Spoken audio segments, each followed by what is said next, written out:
صل على محمد وآل محمد.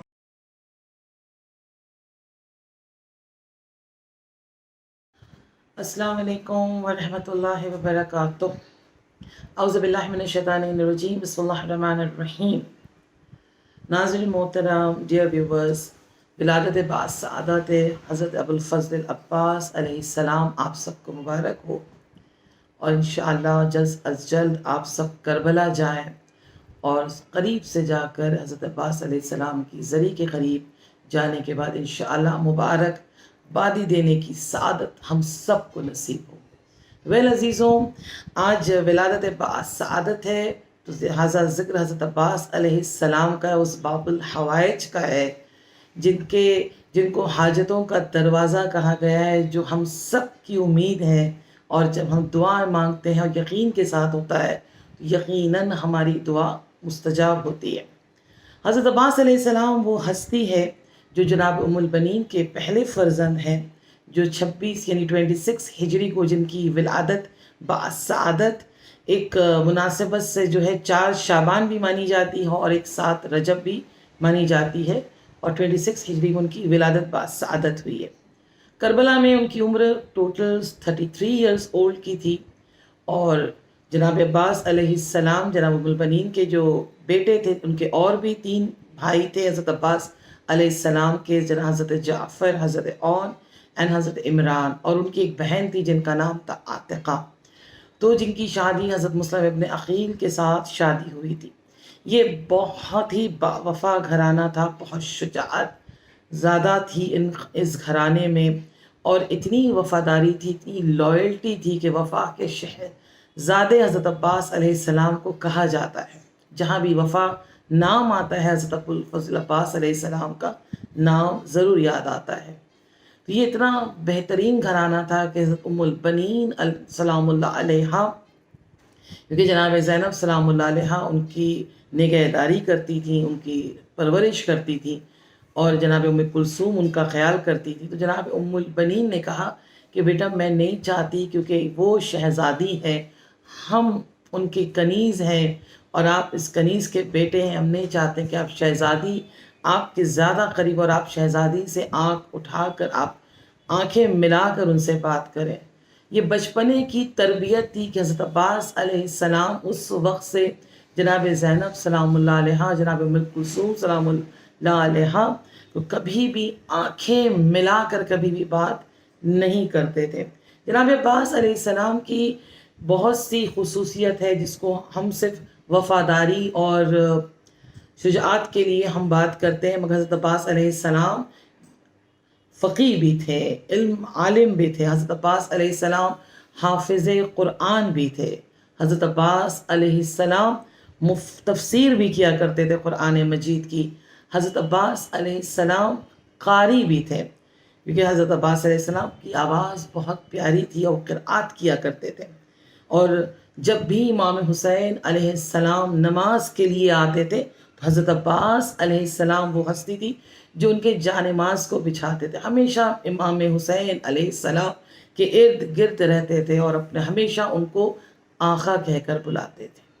حضرت عباس علیہ السلام کی شجاعت کو آپ ذرا سوچیں کہ کتنی تیاری کروائی گئی ہوگی، کس قدر انہوں نے تیاری کی تھی کہ جب جنگ صفین میں مولا عباس جب 13 سال کے تھے، پہلی جنگ انہوں نے کی تھی، جس جنگ میں ان کو بہت ہی بہترین خطاب ملا، جس خطاب کو ہم سب جانتے ہیں کہ قمر بنی ہاشم. اس جگہ پر ان کو وہ خطاب دی گئی ہے جہاں پر امام حسین جیسے حسین ہستی کھڑے تھے. اس جگہ پر خطاب ملا جہاں پر امام حسن جیسے خوبصورت ہستی وہاں موجود تھے. وہاں پر اپنے آپ کو قمر بنی ہاشم کہلانا آسان نہیں ہوتا. مگر میں جنگ صفین کی طرف نہیں، میں ان کے جب جنگ صفین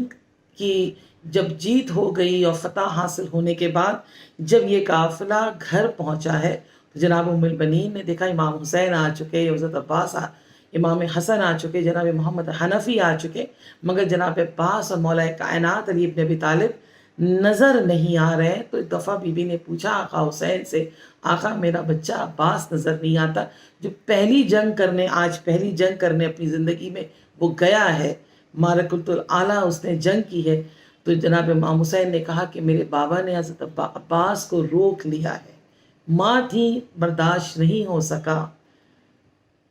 جب وہ قریب گئیں اور جا کر دیکھا تو دیکھا کہ مولا کائنات حضرت عباس علیہ السلام کے ایک بازو کو باندھ دیا ہے، بازو باندھنے کے بعد جنگ کرنا سکھا رہے ہیں۔ جناب ام البنین دیکھتی رہیں کہ میرے بچے کو ایک نیا فن آ رہا ہے۔ پھر دیکھا دونوں بازوؤں کو باندھ دیا، اور دونوں بازوؤں کو باندھنے کے بعد مولا کائنات نے کہا عباس اب آپ کو اپنی آنکھوں سے لڑنا ہے۔ جناب عباس کی آنکھیں بہت خوبصورت تھیں، بہت زیادہ خوبصورت تھی، مولا کائنات کی مشابہت رکھتے تھے، بہت قد بلند تھا۔ اس زمانے میں انچز فٹ تو بتایا نہیں جاتا، مگر ہاں کہا جاتا ہے کہ اتنی بلند قد کے تھے کہ 12 ہاتھ ان کی بلندی تھی، اور جس بھی زلجنا پر وہ بیٹھتے تھے، ان کے زلجنا کا نام اشل ہے، جس پہ بھی وہ بیٹھتے سب سے بڑی ذات کا گھوڑا ان کو دیا گیا تھا، اور جب وہ بیٹھتے تو زمین سے پیر ان کے لگتے تھے۔ حضرت عباس علیہ السلام کے حرم میں زمین سے ان کے پیر لگتے تھے۔ تو جب ام البنین نے جب یہ ماجرا دیکھا کہ دونوں ہاتھ بندھے ہوئے ہیں اور آنکھوں سے مولا کائنات کہہ رہے ہیں کہ آپ کو جنگ کرنی ہے، تو ایک دفعہ ماں کا دل تڑپ گیا اور کہا مولا آپ پر ہم قربان ہو جائیں، کوئی حق نہیں کہ میں آپ سے یہ سوال کروں، مگر ایک ماں ہونے کے ناطے میں سوال کرتی ہوں، کیا کوئی جنگ دونوں ہاتھ کے بغیر کر سکتا ہے؟ تو مولا کائنات نے کہا کہ ام البنین آپ کو نہیں پتا کہ میرا بچہ جو کربلا کے لیے سے میں آمادہ کر رہا ہوں، اس کے دونوں ہاتھ موجود نہیں ہوں گے آنکھوں سے، کیونکہ جب تک مولا عباس موجود تھے تمام اشقیاء عزیزوں ان کی نیندیں اڑ چکی تھی، ان کو نیند نہیں آتی تھی۔ اسی لیے کہتے ہیں کہ 4000 فوج میں بھگدڑ مچ گئی تھی کہ جس وقت مولا عباس پانی لینے کے لیے وہاں پہنچے تھے۔ انشاءاللہ دعا ہے مومنین ہمارے کربلا ضرور جائے، سعادت حاصل کریں، مولا عباس علیہ السلام کی زری تک پہنچے۔ یہ بھی ہم دعا کرتے ہیں کہ انشاءاللہ جو نشیب میں پانی چاروں طرف جناب عباس علیہ السلام کی قبر کا طواف کر رہا ہے، انشاءاللہ ہر مومن کو اس کی زیارت نصیب ہو۔ جو وہاں پر ایک پھول کھلتا ہے، جو پھول کہیں دنیا میں نہیں ملتا، جس پھول کو کہتے ہیں گل عباس، وہ انشاءاللہ ہر مومنین کو دیکھنا نصیب ہو۔ انشاءاللہ دعا ہے، اور دعا کریں عزیزو۔ اب اس وقت باب الحوائج حضرت عباس علیہ السلام کے فضائل کو ہم سن رہے ہیں، تو ہمارا حق بنتا ہے، کیونکہ ہم بہت سے لوگ دعائیں لے کر بیٹھے ہیں جو اپنی دعاؤں کو مستجاب کرانا چاہتے ہیں۔ یہ بہترین لمحہ ہے کہ ہم درود پڑھتے ہوئے اس ذکر کو سنیں، درود پڑھتے ہوئے اور اس دعا کرتے رہیں کہ پروردگار ہر ایک کو نصیب کرے۔ بہترین دولت ہے عزیزو، پوری دنیا کی دولت ایک طرف ہے، کربلا کی زیارت ایک طرف ہے، اور وہ زیارت کربلا، وہ کربلا ہے جہاں پر جانے کے بعد احساس ہوتا ہے، وہ کربلا ہے کہ جس کا جانے کے بعد ہماری ساری گناہ معاف ہو جاتی ہے، ساری گناہ معاف ہو جاتی ہے۔ تو انشاءاللہ کوشش کیجئے کہ کربلا جلد سے جلد پہنچے، کہ جلد سے جلد وہاں پر زیارت کر سکیں۔ مولانا امام جعفر صادق علیہ السلام نے حضرت عباس علیہ السلام کی زیارت میں کہا ہے السلام علیکم یا عبد الصالح، صالح عبد الصالح، یعنی ایک امام کا کہنا حضرت عباس علیہ السلام کے لیے عبد الصالح، یہ بہت بڑی سعادت ہے۔ ہم مومنین بھی جب نماز پڑھتے ہیں اور نماز میں کیا کہتے ہیں، السلام علینا وعلی عباد اللہ الصالحین، سلام مجھ پر ہو اور اس بندے پر جو عبد الصالح ہے، اس بندے پر۔ تمام عرفاء ہمارے علماء، اکثر علماء اس بات سے اتفاق کرتے ہیں کہ عبد الصالح سے مراد حضرت عباس علیہ، عبد الصالحین سے مراد حضرت عباس علیہ السلام ہے، کہ ہم حضرت عباس علیہ السلام کو اپنے نماز میں بھی ان کو ہم زیارت پیش کرتے ہیں۔ اسی طرح بہت سے لوگ زیارت کے لیے جاتے ہیں۔ اس سال میرا بھی الحمدللہ اتفاق ہوا کہ 40 میں جانا نصیب ہوا، کہ وہاں پر ایک عالم دین ممبر پر ایک معجزہ بیان کر رہے تھے کہ کچھ دنوں پہلے ایک خاتون جس کو پاس ایک چھوٹا سا بچہ تھا، چھوٹا سا دودھ پیتا ہوا بچہ تھا، وہ اس غرض سے، عراقی تھی وہ، اس غرض سے حضرت عباس علیہ السلام کے حرم میں آئی اور آ کر اس نے دعا کی کہ مولا میں مجبور ہوں، میرے پاس اتنی دولت نہیں ہے کہ میں زائروں کی استقبال کر سکوں، زائروں کا خیال کر سکوں، صحت کے اعتبار سے میں کر سکتی تھی، میں ان کی خدمت کر سکتی تھی، مگر افسوس کہ میں وہ بھی نہیں کر پا رہی کہ میرے پاس ایک چھوٹا بچہ ہے، میں اس بچے کو چھوڑ کر جا نہیں سکتی، اس بچے کو لے کر بھی نہیں جا سکتی کہ لوگوں کی خدمت کر سکوں۔ اسی اسنا سے وہ دعا مانگا، اس نے کس دل سے اس نے مانگا اور کیا انداز سے اس نے مانگا کہ خدا جانتا ہے کہ جب وہ یہ دعا مانگ چکی اور کچھ دیر بعد جب وہ حرم سے باہر نکلی تو اس نے دیکھا کہ ایک نوجوان لڑکا ایک سٹرولر میں ایک بچے کو لے کر کھڑا ہے، جو بچہ بہت رو رہا ہے، بہت زیادہ گریا کر رہا ہے۔ ماں تھی، خاتون تھی، وہ فوراً دوڑتے ہوئے گئی اور جا کر پوچھا کہ یہ بچہ کس کا ہے، کیوں رو رہا ہے؟ اس نوجوان نے کہا یہ بچہ میرا نہیں ہے، نہ میں اس کا والد ہوں، نہ میں اس کا سرپرست ہوں، دراصل مشی کر رہا تھا، نجف سے کربلا کی طرف آ رہا تھا، رستے میں اس کی والدہ تھی اور اس کے ساتھ اس کی گرینڈ مدر یعنی اس والدہ کی بھی والدہ تھی، یہ 3 جنریشن یہ لوگ ساتھ چل رہے تھے کہ اچانک جو والدہ کی جو گرینڈ مدر تھی ان کا وہ اچانک غائب ہو گئی، تو اس کو دیکھ کر ان کی جو بیٹی یعنی اس کی جو ماں تھی، جو بچہ جو سٹرولر میں دودھ پیتا بچہ تھا، اس کی والدہ بھی نے مجھ سے کہا کہ آپ تھوڑی دیر سٹرولر دیکھ لیں تاکہ میں اپنی والدہ کو ڈھونڈ سکوں۔ اس اسنا میں ایک آدمیوں کا زائروں کا ویب آیا اور ہم بچھڑ گئے اور وہ والدہ کہاں گئی، میں کافی دیر انتظار کیا، نظر نہیں پڑی، تو میں ان کو بچے کو لے کر کربلا آ گئے کہ والدہ بھی یقیناً کربلا پہنچے گی، اور یہ بچہ بہت دیر سے رو رہا ہے۔ آپ خاتون ہیں، آپ سمجھ سکتی ہیں، اس نے فوراً بچے کو گود میں اٹھایا، حضرت عباس علیہ السلام کی زری کی طرف نگاہ کیا کہ مولا میں نے چاہا تھا کہ میں آپ کے زائر کی خدمت کروں، مگر مولا میری دعا آپ نے قبول کر لی، یہ چھوٹا بچہ جو بولنے کے لائق نہیں ہے، پر ایک ماں ہونے کے ناطے کہ میرے پاس بھی ایک چھوٹا بچہ ہے تو سمجھ سکتی ہوں کہ یہ بچہ اس وقت بھوک سے تڑپ رہا ہے۔ تو خیر بہرحال اس نے دودھ پلایا، جب وہ حرم میں دودھ پلا رہی تھی تو ایک خاتون اس کے پاس آئی اور اس بچے کو لینا چاہا، اس خاتون نے کہا کون ہے آپ؟ کہ میں دراصل اس بچے کی ماں ہوں،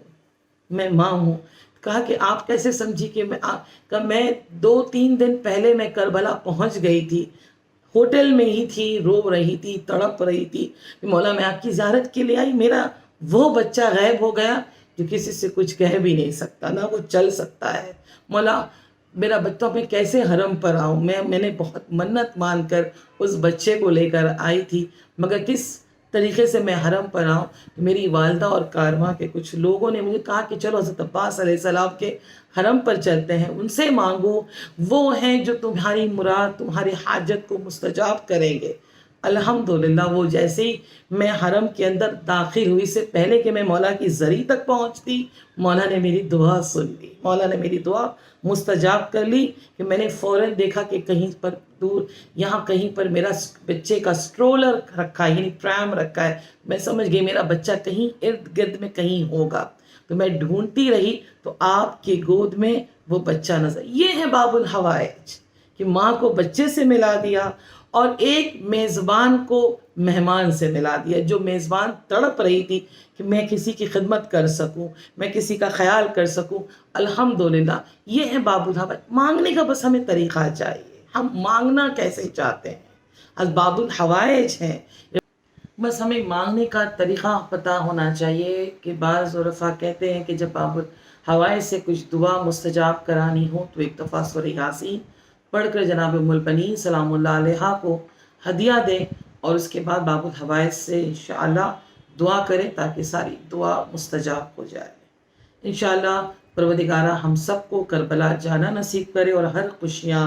منانا نصیب کرے، اہل بیت کے غم میں غم منائے، اہل بیت کی خوشیوں میں انشاءاللہ ہم سب کو نصیب ہو کہ ہم خوشیاں منا سکیں، اور ہمیشہ اہل بیت کی محبت ہمارے دلوں میں برقرار رہے اور اس محبت کو خداوند عالم جناب عباس کے صدقے میں ہمیشہ اضافہ کرے۔ آخر میں بس ایک شعر ہے، تابوت پیچھے ہے آگے ہے عباس کا علم، تابوت پیچھے ہے آگے ہے عباس کا علم، بھائی کا جیسے بھائی نگہباں ہے آج تک۔ وآخر دعوانا والحمد للہ رب العالمین، والسلام علیکم ورحمۃ اللہ وبرکاتہ۔